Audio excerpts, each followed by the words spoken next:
18,000 মখলুকাতে আদমকে শ্রেষ্ঠ করেছে। 18,000 মখলুকাতে আদমকে শ্রেষ্ঠ করেছে। সবার সেরা উম্মতে মুহাম্মদ, ওগো সবার সেরা উম্মতে মুহাম্মদ। ঈসা নবী নবী হয়ে কেন হতে চায় তার উম্মত। 18,000 মখলুকাতে আদমকে শ্রেষ্ঠ করেছে।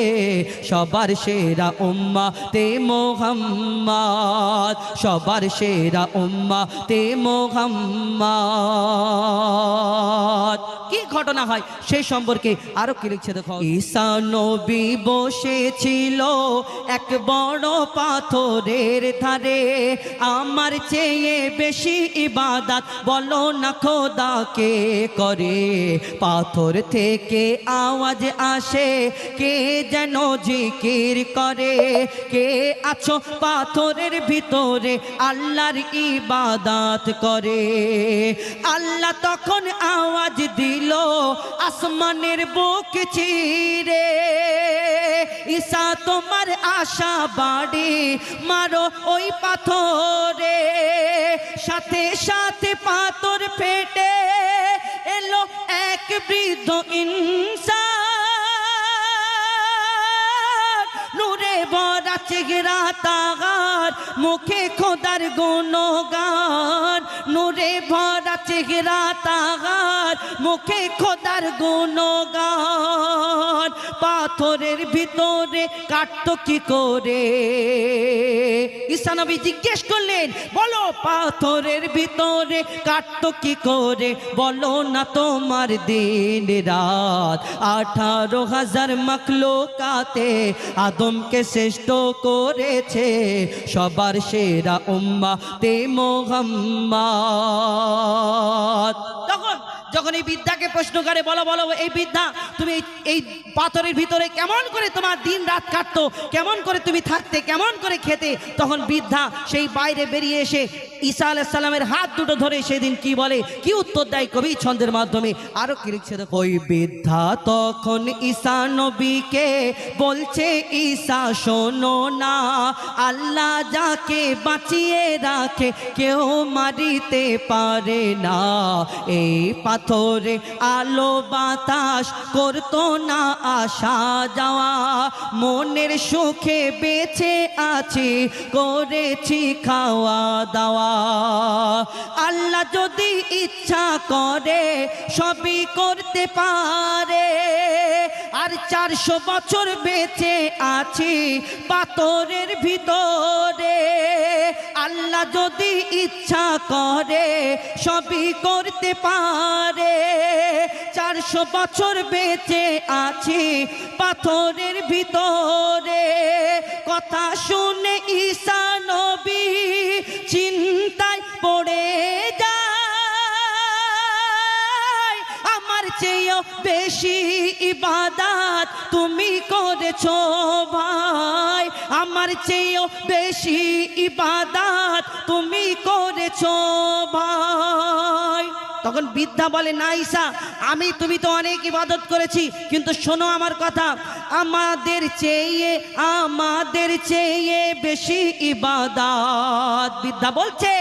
আমাদের চেয়ে বেশি ইবাদত করবে উম্মতে মুহাম্মদ। 18,000 মখলুকাতে আদমকে শ্রেষ্ঠ করেছে। সবার সেরা উম্মতে মুহাম্মদ। ঈসা নবী আবার বৃদ্ধাকে বলে, ও বৃদ্ধা শোনো শোনো, তাহলে এই শেষ নবী উম্মতে মুহাম্মদ যে এত ইবাদত করবে তারা তাহলে হাজার হাজার বছর বেঁচে থাকবে। বৃদ্ধা বলে, না ঈসা শোনো, এই দুনিয়াতে শেষ নবী মুহাম্মদের উম্মতরা বেশি দিন হায়াত পাবে না। কেউ 40 বছর, কেউ 80 বছর, কেউ 50 বছর, কেউ 100 বছর, কেউ 150 বছর, এর থেকে বেশি বাঁচবে না, কিন্তু এরা আমাদের থেকে বেশি ইবাদত করবে। তখন সেই বৃদ্ধাকে প্রশ্ন করে যে এটা কেমন করে হয়? আমাদের থেকে কম দিন বাঁচবে এরা, আর এই দুনিয়াতে আমাদের থেকে বেশি ইবাদত করবে, এটা কেমন করে হয়? বলো বলো বৃদ্ধা, তুমি বলো আমাকে। যখন সেই বৃদ্ধাকে প্রশ্ন করে, সেই বৃদ্ধা আবার কি বলতে থাকে, শেষ নবী উম্মতে মুহাম্মাদিরা এত ইবাদত করবে, কত ইবাদত করবে এবং কিসের জন্য করবে? কবি সেই সম্পর্কে শেষ কথায় আরো কি লিখছে দেখুন। ঈসা তখন খোদার কাছে তোমার পরে আসবে দুনিয়ায় শেষ নবী মোহাম্মদ সবে কাদার পাবে এক রাত মোহাম্মদেরই উম্মত আশ্চর্য হলে না আল্লাহ তো কোরআনে বলেছে হাজার মাসের থেকে বেশি ইবাদত করার সময় এই দুনিয়াতে আমরা যদি সবে কাদারের রাত এক রাত ইবাদত করি কবি ছন্দের মাধ্যমে লিখছে দেখুন তোমার পরে আসবে দুনিয়ায় শেষ নবী মোহাম্মদ সবে কাদার পাবে এক রাত মোহাম্মদেরই উম্মত আর একটি রাতে ইবাদতে হাজার মাসেরই সমান ওই রাতে দোয়া কবুল করবে আল্লাহুর রহমান ঈসা তখন খোদার কাছে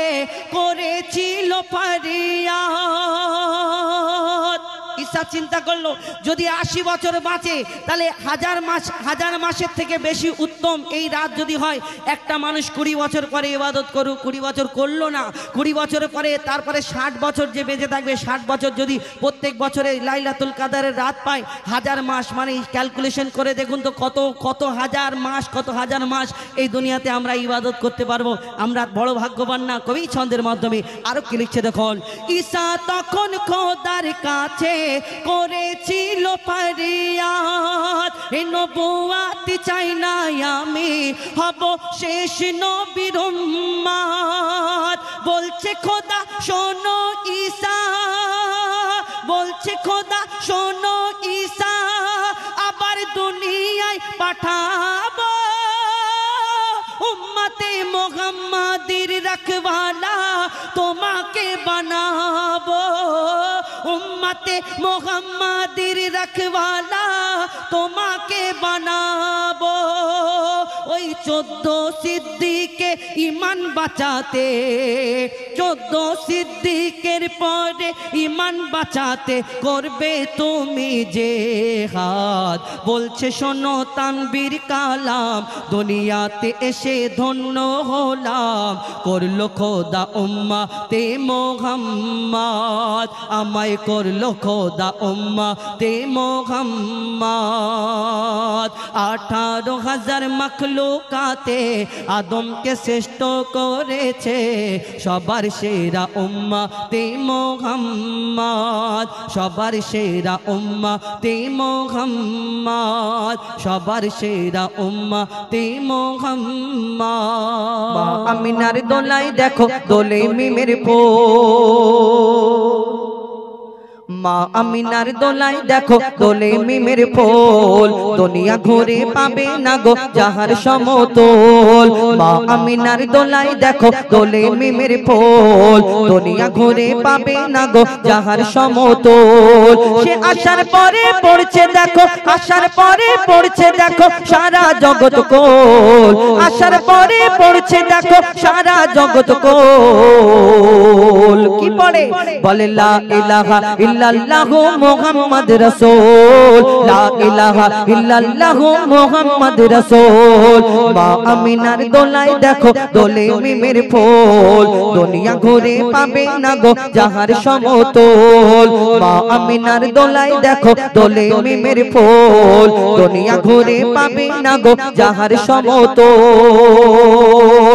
মা আমিনা চিন্তা করে আল্লাহর তরফ থেকে সেদিন কি খবর আসে মা আমিনা চিন্তা করো না আল্লাহ কি সান্ত্বনা দেয় কবি ছন্দের মাধ্যমে আরো কি লিখছে দেখুন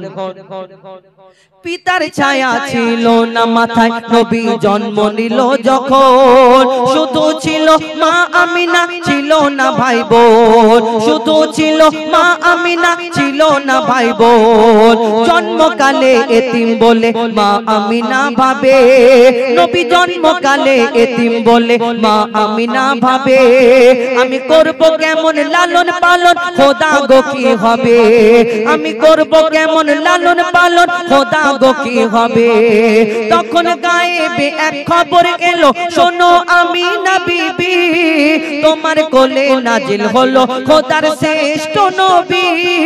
আল্লাহ স্বয়ং তার লালন পালনে নিয়েছে গোভার আর জিবরিল আমিন থাকবে হোগে ওর পাহারাদার ও সৃষ্টি কুলের শিরোমণি সৃষ্টি কুলের শিরোমণি আর নবী কুলের মূল সৃষ্টি কুলের শিরোমণি আর নবী কুলের মূল দুনিয়াতে যার নাম হবে মুহাম্মদ রাসূল দুনিয়াতে যার নাম হবে মুহাম্মদ রাসূল মা আমিনার দোলাই দেখো দোলে মিমের ফুল দুনিয়া ঘুরে পাবে না গো যাহার সমতল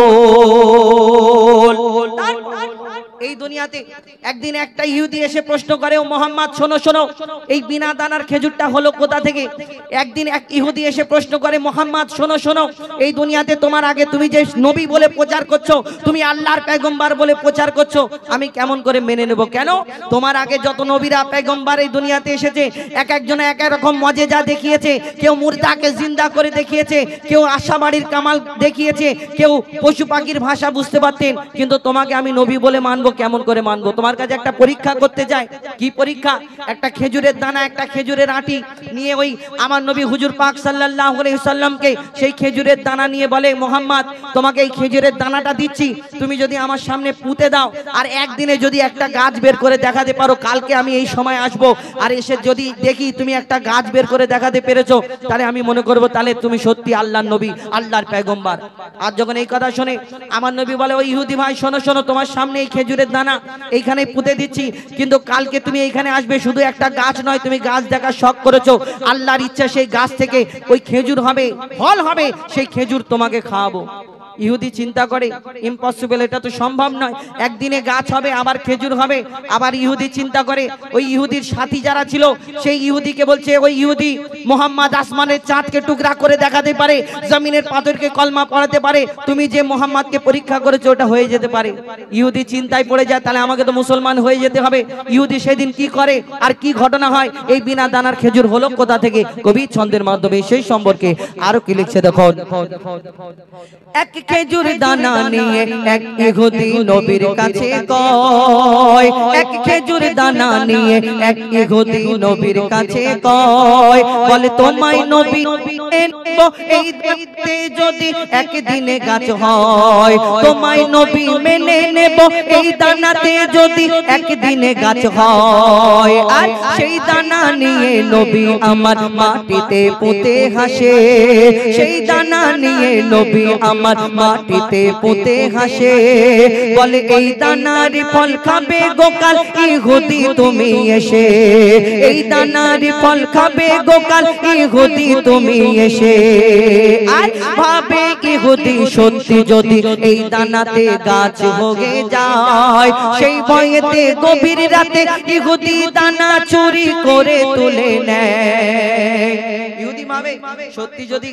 গাছ হয়ে যায় তাহলে তো আমাকে তো মুহাম্মাদের কাছে কলমা পড়তে হবে আমার ইজ্জত চলে যাবে তারপর কি ঘটনা হয় সেই ইহুদি দানাটা চুরি করে তুলে নিয়ে যায় বলে এবার দেখবো মুহাম্মদ কেমন করে গাছ দেখায় গাছ থেকে ফল কেমন করে দেখায় কি ঘটনা হয় কবি ছন্দের মাধ্যমে লিখছেন সেই ভয়েতে গভীর রাতে ইহুদি দানা চুরি করে তুলে নেয় পরের দিনে সেই ইহুদি নবীর সাথে গাছ দেখতে যায় পরের দিনে সেই ইহুদি নবীর সাথে গাছ দেখতে যায় গিয়ে দেখে সেথায় গাছ হয়ে ফল ভরে রয় নবী তাকে নিজের হাতে সে গাছের খেজুর খেতে দেয় আর সেই খেজুর খেয়ে বলে ইহুদি এর দানা কোথায় আবার ইহুদি প্রশ্ন করে মোহাম্মদ শেষ প্রশ্ন আর প্রশ্ন করব না তোমার ওই খেজুর গাছ থেকে তুমি খেজুরটা দিলে সব ঠিক আছে খেজুরটা খেলাম কিন্তু খেজুরের মধ্যে দানা নেই কেন সব খেজুরের মধ্যে যদি দানা থাকে সব খেজুরের মধ্যে দানা আছে কিন্তু তুমি যে খেজুর দিলে এই খেজুরের মধ্যে দানা নেই তখন আমার নবী হুজুর পাক সাল্লাল্লাহু আলাইহি সাল্লাম দয়ার নবী মায়ার নবী ছিলেন তিনি যদি বলতেন যে ওই ইহুদি তুমি এই খেজুরের দানাটা তুমি চুরি করেছো তাহলে তার মনে কষ্ট হবে আমার নবী কারণ মনে কোনোদিন কষ্ট দিতেন না তো সেই আমার নবী তাকে কি উত্তর দেয় আর কবি ছন্দের মাধ্যমে সেই সম্পর্কে আর কি লিখছে দেখুন সেই খেজুর খেয়ে বলে ইহুদি এর দানা কোথায় নবী বলে যে গাছের দানা রাতে চুরি হয়ে যায় সেই বিনা দানার গাছের খেজুরে দানা কি আর হয় কয় ইহুদি তখন স্বীকার করে ইহুদি তখন স্বীকার করে মোর নবীর কাছে ভুল ইহুদি তখন স্বীকার করে মোর নবীর কাছে ভুল আর কি বলে তুমি খোদার সত্যি নবী মুহাম্মদ রাসূল তুমি খোদার সত্যি নবী মুহাম্মদ রাসূল তুমি খোদার সত্যি নবী মুহাম্মদ রাসূল মা আমিনার দোলাই দেখো দোলে মিমের ফুল দুনিয়া ঘুরে পাবে না গো যাহার সমতল মা আমিনার দোলাই দেখো দোলে মিমের ফুল দুনিয়া ঘুরে পাবে না গো যাহার সমতল বেমিসাল বেমিসাল বেমিসাল নবী বেমিসাল বেমিসাল বেমিসাল নবী বেমিসাল বেমিসাল বেমিসাল নবী বেমিসাল বেমিসাল বেমিসাল নবী ওগো বেমিসাল নবী মোর তোমার নাই তুলনা ওগো বেমিসাল নবী মোর তোমার নাই তুলনা ওগো বেমিসাল নবী মোর তোমার নাই তুলনা ওগো বেমিসাল নবী মোর তোমার নাই তুলনা ধন্য হলো কাবা ধন্য সারা এ জামানা ধন্য হলো কাবা ধন্য সারা এ জামানা নূরের আভায় জগৎ চমকায় নূরের আভায় জগৎ চমকায় চমকায় সারা কায়না ধন্য হলো কাবা ধন্য সারা এ জামানা ওগো বেমিসাল নবী মোর তোমার নাই তুলনা ওগো বেমিসাল নবী মোর তোমার নাই তুলনা ওগো বেমিসাল নবী মোর তোমার নাই তুলনা ওগো বেমিসাল নবী মোর তোমার নাই তুলনা তোমার ওসিলাই শান্ত ধরাই বয়ে বেড়াই মৃদু বাতাস বয়ে বেড়াই মৃদু বাতাস তোর নীলিমাই চাঁদ সিতারা বিনা খুঁটিতে রয় আকাশ বিনা খুঁটিতে রয় আকাশ তোমার নামের তালে বয়ে চলে নামের তালে বয়ে চলে সাগরে উর্মি মালা ধন্য হলো কাবা ধন্য সারা এ জামানা ওগো বেমিসাল নবী মোর তোমার নাই তুলনা ওগো বেমিসাল নবী মোর তোমার নাই তুলনা ওগো বেমিসাল নবী মোর তোমার নাই তুলনা ওগো বেমিসাল নবী মোর তোমার নাই তুলনা এই দুনিয়াতে ইউসুফ নবীকে আল্লাহ রূপের রাজা করে দুনিয়াতে পাঠালেন কেন ইউসুফ নবীর রূপ দেখে বিবি জুলাইখা পাগল তার প্রেমেতে পড়ে গেলেন ইউসুফ নবীর রূপ দেখে ওই মিশরের নারীরা আপেল কাটতে গিয়ে হাতেতে ছুরা চালিয়ে দিয়েছিলেন তাহলে আল্লাহ ইউসুফ নবীকে এত সুন্দর করে দুনিয়াতে পাঠালেন কিন্তু আমার আপনার নবীকে নিখুঁত নির্ভুল শ্রেষ্ঠ করে দুনিয়াতে পাঠালেন যদি তারা ইউসুফ নবীর রূপেতে ওই হাত কেটে ফেললেন তাহলে আমার নবীকে যদি দেখতো তাহলে তারা কি করতো কবি ছন্দের মাধ্যমে আরো কি লিখছে দেখুন ইউসুফ নবীর রূপেতে পড়ে কত নারী কেটেছে হাত কত নারী কেটেছে হাত দেখতো যদি তারা তোমাকে কলিজা কেটে দিত বাদ কলিজা কেটে দিত বাদ ইউসুফ নবীর রূপেতে পড়ে কত নারী কেটেছে হাত কত নারী কেটেছে হাত দেখতো যদি তারা তোমাকে কলিজা কেটে দিত বাদ কলিজা কেটে দিত বাদ লাবণ্যময় চেহারা তোমার লাবণ্যময় চেহারা তোমার করি কি রূপের বর্ণনা ধন্য হলো কাবা ধন্য সারা এ জামানা ওগো বেমিসাল নবী মোর তোমার নাই তুলনা ওগো বেমিসাল নবী মোর তোমার নাই তুলনা ওগো বেমিসাল নবী মোর তোমার নাই তুলনা ওগো বেমিসাল নবী মোর বেমিসাল বেমিসাল বেমিসাল নবী বেমিসাল বেমিসাল বেমিসাল নবী বেমিসাল বেমিসাল বেমিসাল নবী বেমিসাল বেমিসাল বেমিসাল নবী দোনায় আর হুরেরি মেলায় নূরের দোনায় আর হুরেরি মেলায় ভোরের বেলায় এলো ধরায় আমার নবী দয়াময় সারা জগৎ ঝুঁকে যায় সারা জগৎ ঝুঁকে যায় নূরের দোলায় আর হুরের মেলায় নূরের দোলায় আর হুরের মেলায় ভোরের বেলায় এলো ধরায় আমার নবী দয়াময় সারা জগৎ ঝুঁকে যায় সারা জগৎ ঝুঁকে যায় দুধের চাঁদ আমার প্রিয় মোহাম্মদ দুধের চাঁদ আমার প্রিয় মোহাম্মদ হায় তার কি সুরত যেন আবে হায়াত দো নয়নে ছলকায় মা আমিনা সেই নয়নে চুমা খায় মা আমিনা সেই নয়নে চুমা খায় কোটি কোটি মা জননীকে সৃষ্টি করে দুনিয়ার মধ্যে পাঠালেন কিন্তু আমার আপনার নবী দুই জাহানের বাদশা হুজুর আকরাম সাল্লাল্লাহু আলাইহি ওয়াসাল্লাম তার আম্মা মা আমিনাকে আল্লাহ পাক রব্বুল আলামিন শ্রেষ্ঠ করে দুনিয়ার মধ্যে পাঠালেন কবি ছন্দের মাধ্যমে সেই সম্পর্কে আর কি লিখছে দেখুন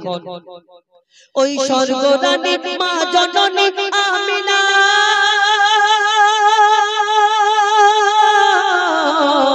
তোমার সাথে হয় না কারোর তুলনা মাগো তোমার সাথে হয় না কারোর তুলনা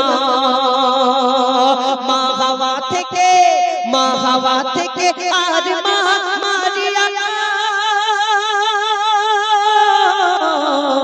কেহ পেল না সম্মান তোমার মতো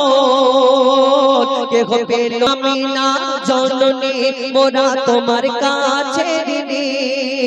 দোনো আমিনা জননী মোরা তোমার কাছে ঋণী আল্লাহ তাআলার শ্রেষ্ঠ উপহার খেলে তোমার আঁচলের তলায় সারা জগৎ ঝুঁকে যায় সারা জগৎ ঝুঁকে যায়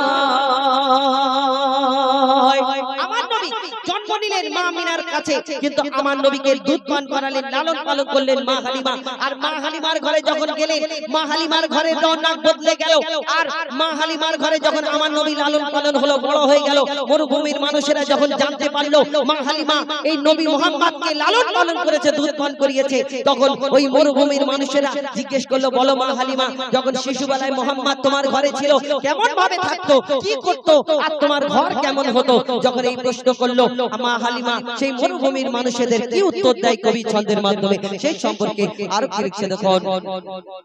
মা হালিমা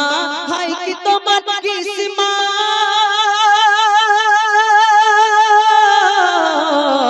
তোমার বুকে দুধ পিয়েছে মোহাম্মদ মাগো লালন পালন করতে তাকে রাত দিন তখন মা হালিমা বলছে তাকে জমজমেতে ধুইয়ে গা চুমে নিতাম যখন পা জমজমেতে ধুইয়ে গা চুমে নিতাম যখন পা সে আদর করে আমায় ধরে মধুর সুরে ডাকতো মা ও তার নূরের বদন যেন নরম মাখন আর মিষ্ট আতর মাখা যেন সারা বদনময় সারা জগৎ ঝুঁকে যায় সারা জগৎ ঝুঁকে যায় সারা জগৎ ঝুঁকে যায় কবি নিজের মাকে উদ্দেশ্য করে বলছে এই দুনিয়াতে আমরা মা জননী যখন বুড়ো হয়ে যায় আমাদের বিয়ে শাদী হয়ে যাওয়ার পরে আমরা কি করি অনেকজন মাকে বলি একটু খিটখিটে হয়ে গেছে ওষুধের দাম একটু বেড়ে গেলে আমাদের মাথাটা একটু গরম হয়ে যায় আবার আমরা মা জননীকে কেউ সস্তা সিস্টেম ভাত খাওয়াই আবার বউ যদি একটুখানি কিছু বলে তোমার মা এই করছে ওই করছে আমরা কিন্তু মায়ের উপরে গিয়ে চিল্লে চেঁচিয়ে গলার আওয়াজটা জোর করে কথা বলি হ্যাঁ তুমি এরকম কথা বলছো ঝামেলা বাঁধাচ্ছ কিন্তু তোমার মা জননী 10 মাস 10 দিন গর্ভে ধরেছে এই দুনিয়াকে তুমি 70 বার বিক্রি করলে জান্নাতের একটা ইট কিনতে পারবে না সেই মা জননীর পায়ের তলায় তোমার জান্নাত তুমি ভেবেছো তোমার মায়ের কত দাম আর তুমি গলা উঁচু করে সেই মায়ের সঙ্গে কথা বলো এই তুমি হসপিটালের ধারে গিয়ে দেখবে কত মা জননী এই দুনিয়া থেকে চলে যাচ্ছে একটা সন্তানকে জন্ম দিতে গিয়ে এই দুনিয়াতে মা জননীকে তার মনের কথা মা জননী শুরুতে কাঁদতো যখন ছোট ছিলে তুমি খাও না বলে কাঁদতো তোমার মা জননী কিন্তু তুমি ওই মা জননী যখন বুড়ো হয়ে যায়, তুমি যখন বড় হয়ে যাও, তোমার মা তখনও কাঁদে, তুমি খাওয়া দাও না বলে। এই চিন্তা ভাবনা আমাদের রাখতে হবে। সেই সম্পর্কে মা জননীকে উদ্দেশ্য করে আরো কি লিখছে দেখুন, 7.5 চিল্লা 7.5 চিল্লা নাম্মা গো করবে তোমার, চোখ মুখ কান নাক বন্ধ ছিল আমার, চোখ মুখ কান নাক বন্ধ ছিল আমার। নূরের দোলায় আর ভোরের মেলায়, নূরের দোলায় আর ভোরের মেলায়, ভোরের বেলায় এলো ধরায় আমার নবী দয়াময়। সারা জগৎ ঝুঁকে যায়, সারা জগৎ ঝুঁকে যায়,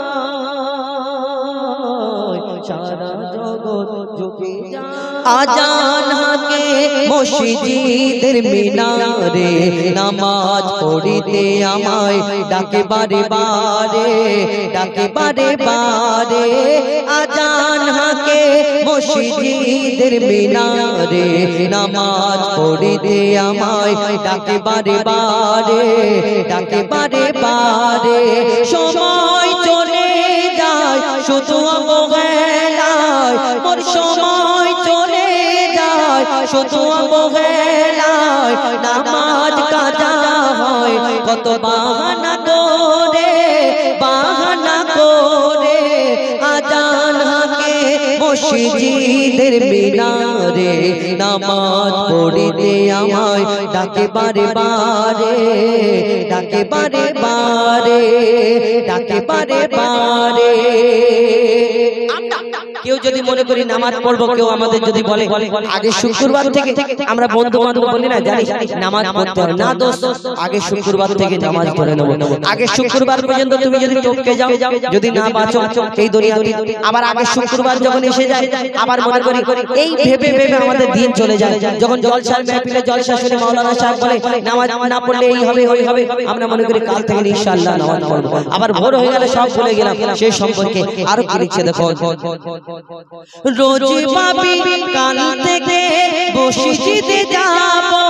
আজকের যত কাজা আদায় করে নেব। রোজ ভাবি কাল থেকে মসজিদে যাব, আজকের যত কাজা আদায় করে নেব। যাব যাব ভেবে কত দিন কেটে গেল, হঠাৎ মনে কুল মৌত এসে গেল। কোনো বাহানা তার কাছে চলে না, মোর কোনো বাহানা তার কাছে চলে না। আমার চলো না যাবে ধরা পড়ে, যাবে ধরা পড়ে। আজান হাকে মসজিদের মিনারে। শেষ কথায় কবি আরো কি লিখছে দেখো, জন্মাবার পরে আমার টান টানে দিয়েছিল আজান, মরণের পরে কবরে শুয়ে তার মর্যাদা বুঝিলাম। মুনকার নেকির সওয়ালের তীর মারে আমায় যখন, খুঁজে দেখি আজানেতে তার জবাব ছিল গোপন। যে আজানের জবাব দেবে সে কবরে জবাব দিতে পারবে, যে আজানের জবাব দেবে সে কবরে জবাব দিতে পারবে। তানবীর কালাম বুঝলি শুয়ে ওই কবরে, শুয়ে ওই কবরে। আজান হাকে মসজিদের মিনারে, নামাজ পড়িতে আমায় ডাকে বারে বারে, ডাকে বারে বারে, ডাকে বারে বারে, ডাকে বারে বারে।